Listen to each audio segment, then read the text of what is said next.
Kate Maruyama's novel, Harrogate, was published by 47 North. Her novella, Halloween Beyond by Crystal Lake Publishing, and Two Households, Safer and Family Solstice, is upcoming from Royal Dog Screaming. Her literary novel, Alterations, is due out from Running Wild Press in 2023. She writes, teaches, cooks, and eats in Los Angeles. Take it away, Kate. Thanks very much, and thanks so much to the Strong Women team and to everyone who stuck around till the end. I'm reading from Halloween Beyond, and my giveaway is a soft cover for someone in this country, and also if you happen to win and you live abroad, I'll be sending an electronic version. So this is a triptych of novellas by Lisa Morton, Lucy Snyder, and myself, and it's all centered around Halloween Beyond, which is kind of like a spirit pop-up Halloween store, but this is run by a mysterious clerk named Maeve, and there's magic in every one of the stories. The store's inscrutable clerk finds Lex exactly the right costume, which somehow makes people see the non-binary Lex for who they really are. It's Lex's last Halloween at home before college, and it had better be good. When Lex's father, Beto, known locally as the King of Halloween, adds an enormous animatronic death on a boat to the collection in his elaborate front yard haunt, Halloween takes a deadly turn.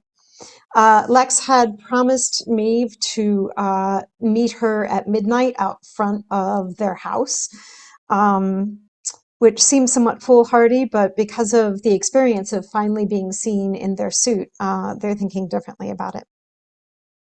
It was the first time Halloween was on a weekend since we were little, so of course Belly and Josie had to sleep over.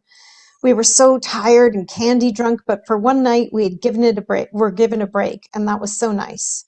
We put on The Omen and sang along with the spooky soundtrack until we ran out of steam and passed out.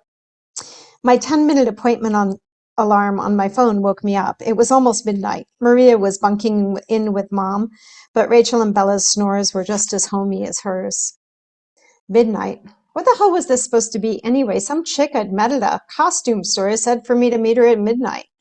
Death had said, or I imagine Death had said, see you at midnight.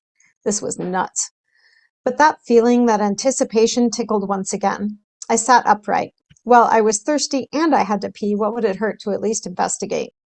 After the bathroom, I padded into the kitchen and got a drink of water. I'd slept in my costume and I didn't know why waking up wasn't more uncomfortable. Those hot dogs from the fingers in the blanket were salty, so I poured a second glass of water, slipped into my boots, and stepped out front of the house. Death was as still as the rest of the animatronics, and without Dad's music or the chorus of the creatures' recordings and their laughter and creepy sayings, the street was quieter than it had been that night. There was some stray noise coming down from Kenneth Avenue, a few whoops and hollers, a random siren here or there as the cops pulled over drunk drivers. This was a good Halloween. I was glad for it, all of it, even in this moment to sit quietly remembering as I sat on the porch waiting for God knows what. I loved the suit that suited me, that Halloween was back after the pandemic. I loved the old friends we'd seen, a last hurrah. I looked up at the night sky, which in true fog form was orange with light pollution. A light caught my eye, and I looked down the street where someone in a shimmering robe was making their way toward me. When I say shimmer, you'd think I meant glittery or lit up like those costumes I'd seen earlier. Nope. The fabric on this costume glowed from within and rippled like it was made of liquid moonlight. The costume crossed the street toward me, and I hoped to catch a glimpse of what made it so alive. When she started up our front walk to the house and lowered her hood, I saw that it was Maeve, only more so. Her hair was most definitely not stuck up with a pencil. It cascaded around her shoulders, entwined with living things made of light and greenery and branches. Without a mask, she was more stunning. A nose strong enough to hold her enormous eyes, a wry mouth, and a mischievously pointed chin. Her skin, luminous in the Halloween store, now glowed with an energy that crackled outward through her hair? Or was that a trick of the night? Her cloak rippled and shimmered. Her smile was the same, though, when she saw me. She said, "You had a good night." I said, "I had a very good night." I wanted you to know what it felt like to be seen for exactly who you are. Of course, it was the suit. It was weird. But you're feeling yourself now, aren't you? I nodded. I don't understand. I picked the costume myself. Maeve said, we don't have time. 3 minutes. She motioned me over to her. The liquid cape was leaking, flowing. I said, what is that cape even made of? It's a total trip. She shushed me silently and knelt, the cape a puddle at the edge of the lawn, where our burned-out jack-o'-lanterns and candy wrappers littered a patch of grass in front of Death's boat. As we knelt close, I breathed in. She smelled like earth, things growing, in the kind of way that reaches out to you on a transformative spring day, the kind that seeps through your sneakers and makes you run and jump for no reason at all. She smelled like life, the chaparral after a rain, the world gone green. She said, I need a favor from my friend here. I promised him. She ran her fingers through the grass and stopped, murmuring under her breath. The grass turned to water, deeper this time, and the jack-o'-lanterns bobbed in surprise until they caught that water and sank. The few uncarved pumpkins floated around Death's boat. There was a creaking noise, water flowing, and I noticed Death's robe changing at first. That cheap Halloween cloth gave way to a heavily hooded cloak. The gray plastic of his face filled in with real bone. The dark patches painted in were real holes in a very real skull that I'd seen earlier in the night, that I know I'd seen earlier in the night. Death turned his head and looked right at me. He then turned to Maeve, and damn if his jaw didn't drop a little. Maeve smiled and patted her side, which seemed an odd thing to do with a 7-foot version of Death. I looked back at him for his reaction, which was to step out of the boat and go to her. He turned and handed me his oar.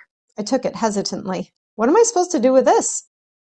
Death shrugged and said, you know, make sure they pay their coins, let them talk, just get them to the other side.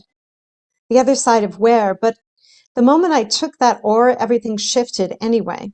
I wasn't on my front sidewalk anymore. I was standing on the banks of a river in some sort of enormous cave or space, a cave with no ceiling.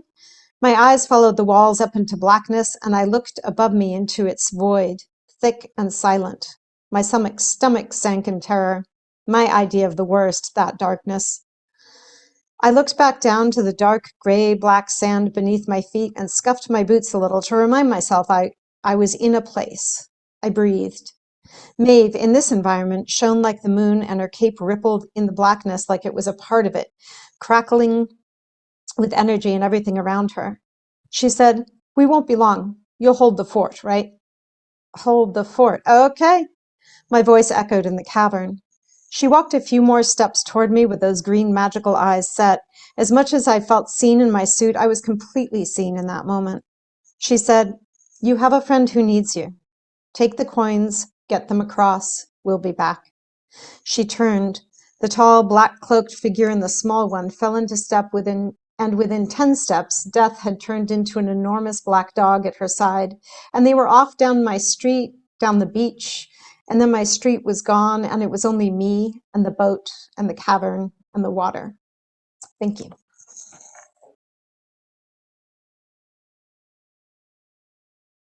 Thank you, Kate. Thank you so much to everyone who came today.